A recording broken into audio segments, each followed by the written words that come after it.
GT road पर कानपुर की ओर लगने वाले जाम की समस्या का जल्द समाधान होगा। एटाचुंगी चौराहे पर 56 करोड़ रुपए की लागत से 600 मीटर लंबा 4 लेन फ्लाईओवर बनाया जाएगा। सरकार ने इसके लिए 19 करोड़ रुपए जारी कर दिए हैं और अगले महीने टेंडर प्रक्रिया शुरू होगी।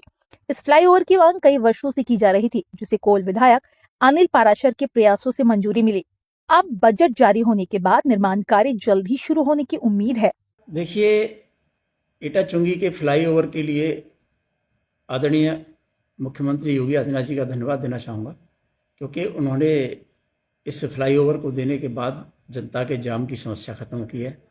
और आदरणीय केशव प्रसाद मौर्य जी भी इससे पहले जब पीडब्ल्यूडी मिनिस्टर थे, हम लोग उनके पास भी गए थे, तो उन्होंने भी इस फ्लाईओवर के लिए और यहाँ से बौनेर तक स्टेट हाईवे बनाने के लिए कहा था, लेकिन किसी कारणवश उस समय नहीं बन पाया था। लेकिन आज मुख्यमंत्री जी ने यहाँ के ये फ्लाईओवर दिया है और यहाँ से बौनेर तक 4 लाइन बनने के साथ साथ नाले का निर्माण कार्य के लिए भी जो टेंडर हुआ है, होने जा रहा है, ये बहुत बड़ी बात है। इस क्षेत्र के लिए, विकास के लिए बहुत बड़ी बात है। और इसके साथ साथ अभी नाले का जो काम है, सीसी नाला बनना है, कमालपुर बाईपास तक जहाँ पर हाईवे है वहाँ तक बनना है, और आपके क्वारसी से लेके यहाँ तक का भी ये नाला बनना है, जो अभी तक उसका काम और रह गया है। शायद वो भी जल्दी से जल्दी हो जाएगा।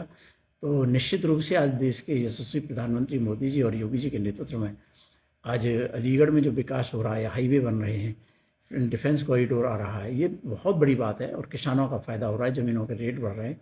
और अलीगढ़ इस समय एनसीआर के नज़दीक है और निश्चित रूप से रीजन लेवल पर अगर देखें तो अलीगढ़ का बहुत बड़ा विकास हुआ है। और ये विकास मुख्यमंत्री योगी आदित्यनाथ जी के नेतृत्व में हो रहा है। और जिला पंचायत के नाते से मैं ज़रूर इतना कहना चाहूँगा कि जिला पंचायत में भी इस समय अगर आप देखेंगे तो पूरे ज़िले के 7 विधानसभाओं में जो काम हुए हैं वो ऐतिहासिक काम हुए हैं। आप किसी भी वार्ड में जाके देख सकते हैं।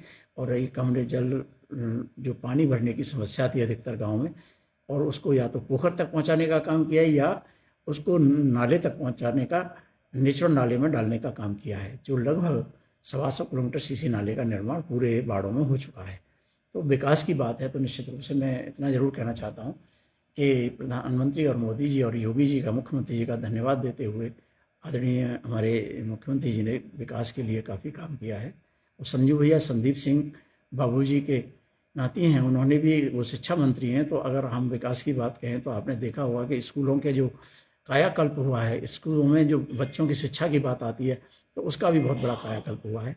मैं आपका धन्यवाद देता हूँ। और इस समय क्योंकि होली पर्व है, होली की इस पर्व पर सभी के लिए शुभकामनाएं देते हुए मैं भारतीय जनता पार्टी के क्षेत्रीय उपाध्यक्ष के नाते से भी, भारतीय जनता पार्टी के कार्यकर्ता के नाते से पूरे जनपद वासियों को और क्षेत्र के वासियों को बहुत बहुत बधाई। और होली के त्यौहार को खुशियों के साथ मनाएं, अपार खुशियों के साथ मनाएं। सनातन धर्म का जो विषय आता है तो अभी फ़िलहाल में जो कुंभ हुआ है, हमारा विश्व का सबसे बड़ा कुंभ के सनातन के रूप में मुख्यमंत्री जी ने, प्रधानमंत्री जी ने, उसका आपने देखा होगा कि विदेशों से 46 लाख लोग लगभग बाहर से आए। और आज देश की जीडीपी भी उससे काफ़ी बढ़ी है। पूरे देश की एक विचारधारा को लेके पूरे देश में खुशियों की लहर है। तो हम सभी सबका साथ सबका विकास के आधार पर प्रधानमंत्री मोदी और योगी जी का नेतृत्व काम कर रहा है। और हम सब धर्मों का विकास चाहते हैं, हर व्यक्ति खुश रहे इस देश में, इस भारत माता का जय घोष होता रहे। और मैं होली के शुभ अवसर पर आप सबको बधाई देता हूँ और मीडिया को की धन्यवाद देता हूँ। और सभी के लिए बहुत बहुत शुभकामनाएं। होली को मनाएं अच्छी तरीके से, लेकिन रंगों को डालते समय विशेष ध्यान रखें, कहीं किसी की आंखों में न पड़े। कोई भी केमिकल रंग ऐसा हो जो हानिकारक हो, उसे कभी न लगाएं। और सभी लोग अपार खुशियों के साथ मनाएं। बहुत बहुत धन्यवाद। जय हिंद, वंदे मातरम।